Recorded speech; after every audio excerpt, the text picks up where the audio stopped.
اسے مغلوں کے علاوہ تاتاریوں پر غصہ آیا۔ اسے یقین ہو گیا کہ تاتاری ذہنی طور پر مغلوں کے غلام ہو چکے ہیں اور ان کا خون اس حد تک سرد پڑ گیا ہے کہ اب وہ اپنے ناموس کی حفاظت کی پرواہ بھی نہیں کرتے۔ ظفریاب پیچھے اس لیے بیٹھ گیا تھا کہ وہ مغویہ لڑکیوں کو دیکھ سکے۔ اس کے دل میں امید کے چراغ ایک بار پھر جل اٹھے۔ مغل چھاونیوں پر اسے ناکامی ہوئی تھی۔ خیمہ گاہ وہ آخری جگہ تھی جہاں گل آزار کی بازیابی کا زیادہ امکان تھا، لیکن جب وہ اس امکان پر غور کرتا تو یہ خیال اس کا رستہ روک لیتا کہ مغلوں کا اصل مرکز حصار المالیق ہے، ممکن ہے کچھ لڑکیاں وہاں بھیج دی گئیں۔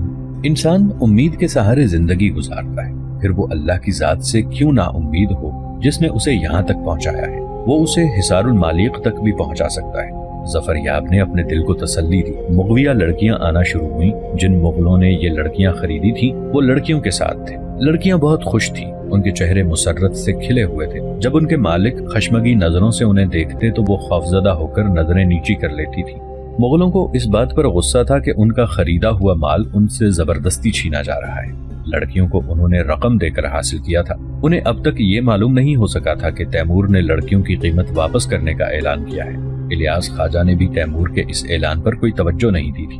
وہ تو سمجھتا تھا کہ تیمور نے اپنا وقار بحال اور برقرار رکھنے کے لیے اس قسم کا اعلان کر دیا ہے، لیکن تیمور اس معاملے میں سنجیدہ تھا۔ اس کا قول تھا کہ دولت اس لیے ہوتی ہے کہ اسے صحیح وقت پر خرچ کیا جائے۔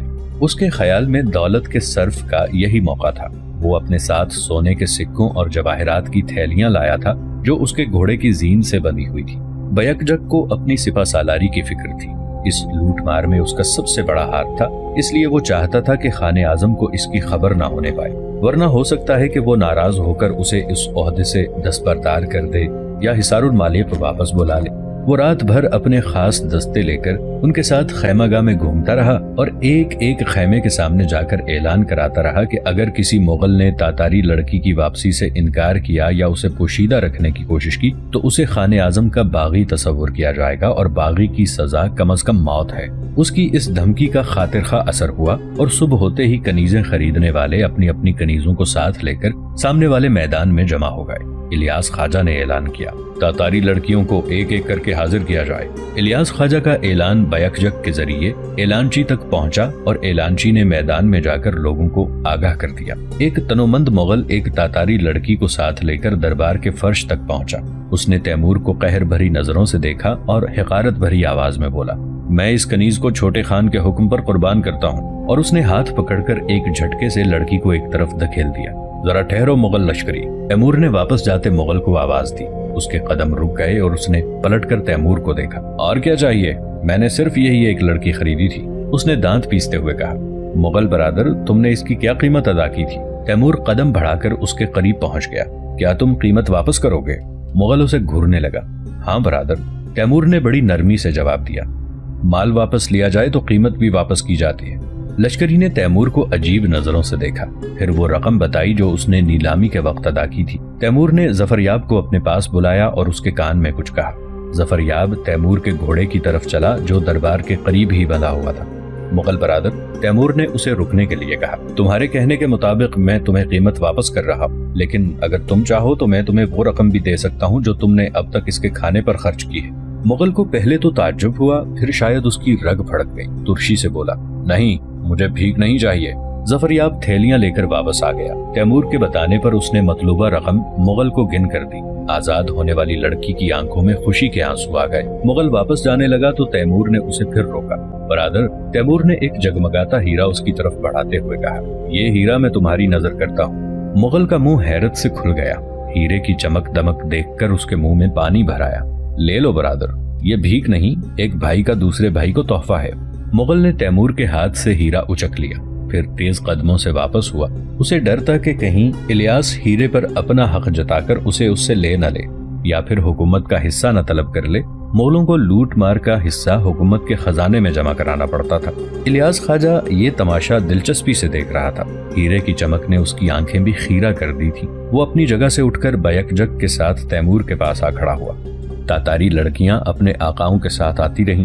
تیمور ہر مغل سے اس کی ادا شدہ رقم دریافت کرتا، ظفریاب اس کی ادائیگی کرتا، پھر تیمور جواہرات کی تھیلی میں ہاتھ ڈال کر ایک قیمتی ہیرا یا موتی مغل کے حوالے کر دیتا۔ مغلوں کے منہ کھلے ہوئے تھے، ہیرے جواہرات بٹ رہے تھے اور لڑکیاں آزاد ہو رہی تھیں۔ الیاس اور بیک جک اس تقسیم کو لالچ بھری نظروں سے دیکھ رہے تھے۔ اب انہیں افسوس ہو رہا تھا کہ انہوں نے لڑکیوں کی قیمت خود کیوں نہ وصول کر لی۔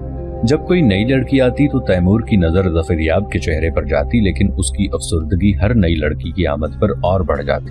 تیمور نے قیمت ادا کر کے تمام لڑکیوں کو آزاد کرا لیا۔ اسے لڑکیوں کی رہائی کی بہت خوشی تھی، لیکن جب اس کی نظر ظفریاب کے چہرے پر پڑتی تو وہ افسردہ ہو جاتا۔ کوئی اور تاتاری لڑکی باقی تو نہیں رہ گئی؟ تیمور نے ظفریاب کی خاطر الیاس خواجہ سے سوال کیا۔